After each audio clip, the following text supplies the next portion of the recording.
है ना। इसके नीचे एक रीजन होता है रूट केप रीजन, इसके नीचे सबसे नीचे ये वाला पोर्शन है रूट केप रीजन, और यहाँ पे ये वाला पोर्शन है मेरिस्टेमेटिक रीजन। दूसरा ये मेरिस्टेमेटिक रीजन होगा, ये दूसरा क्या होगा, मेरिस्टेमेटिक रीजन। पहला रीजन रूट केप रीजन, दूसरा region meristematic region, root cap के जस्ट एबव टिप पॉइंट पे मेरिस्टेमेटिक रीजन। उसके ऊपर जो होगा elongation region, region of elongation ये थर्ड रीजन होगा, और region of maturation fourth region होगा। ये रूट रीजन है, ये हम लोग जो पढ़ रहे हैं रूट रीजन है। कितने रीजन है बेटा, 4 रीजन है, 4 रीजन। 4 रीजन में सबसे नीचे अगर हम लोग देखें तो वहां पे क्या है रूट केप रीजन, उसके जस्ट एबव अगर टिप पॉइंट पे देखेंगे तो वहां पे है मेरिस्टेमेटिक रीजन, उसके ऊपर सेल इलोंगेशन रीजन, और फिर फाइनली ऊपर में है मैचुरेशन रीजन। और यही मैचुरेशन रीजन, ये वाला मैचुरेशन रीजन है, ये वाला जो है सेल इलोंगेशन रीजन है, और ये वाला रीजन जो है मैचुरेशन रीजन है, मेरिस्टेमेटिक रीजन है, मेरिस्टेमेटिक रीजन। और सबसे नीचे जो है ये रूट केप रीजन है, क्या है, रूट केप रीजन है। ओके ओके ये रूट केप रीजन का काम होता है, ये प्रोटेक्शन करता है, लुब्रिकेशन का सिंथेसिस करता है ना, लुब्रिकेशन सेक्रेशन करता है, सॉइल को गीला करता है, रूट नीचे की तरफ इजी वे में ग्रो करता है। ओके तो ये 4 रीजन को याद रखेंगे, मैं बना के थोड़ा दिखा देता हूँ आपको बढ़िया से याद हो जाए। ये रूट रीजन को मैं बना रहा हूँ, ये रीजन है रूट रीजन। ओके इस रीजन में इस तरह से इन पॉइंट पे, ये इन पॉइंट पे देखो इस तरह से रूट केप रीजन है।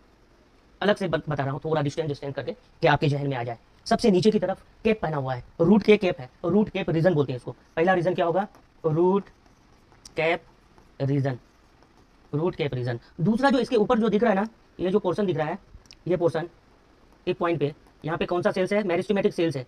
कौन सा सेल्स है, मेरिस्टेमेटिक सेल्स है। इस रीजन को हम लोग बोलेंगे मेरिस्टेमेटिक रीजन। क्या बोलेंगे, दूसरा region meristematic region, meristematic reason.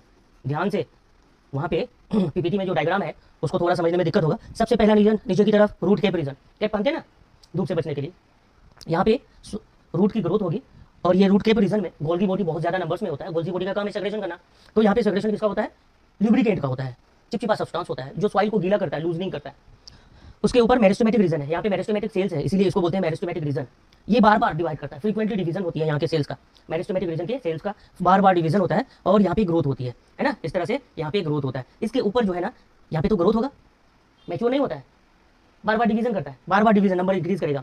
और ये जब नंबर इंक्रीज करेगा तो दोनों साइड में, ऊपर और नीचे दोनों साइड में ये मूव करेंगे, यहाँ पे दोनों साइड मूव करेंगे, सेल फीड करता हुआ चलेगा। तो ये नीचे भी ग्रोथ करेगा और ऊपर भी सेल मूव करेंगे। अब यहाँ के ऊपर अगर आएंगे तो ऊपर के सेल्स इस तरह से यहाँ पे होंगे, है ना। मेरिस्टेमेटिक रीजन के जस्ट ऊपर जो होगा सेल में वैक्यूल्स का डेवलपमेंट होगा, तो सेल का इलोंगेशन होगा। क्या होगा, सेल बड़े साइज का होना स्टार्ट होगा। ये रीजन को हम लोग बोलते हैं इलोंगेशन रीजन। ये इस रीजन को हम लोग क्या बोलते हैं, elongation region. Third region elongation region, elongation region बोलते हैं। और यहाँ से लेके ऊपर के रीजन जो है ये मैच्योरेशन रीजन है, मैच्योर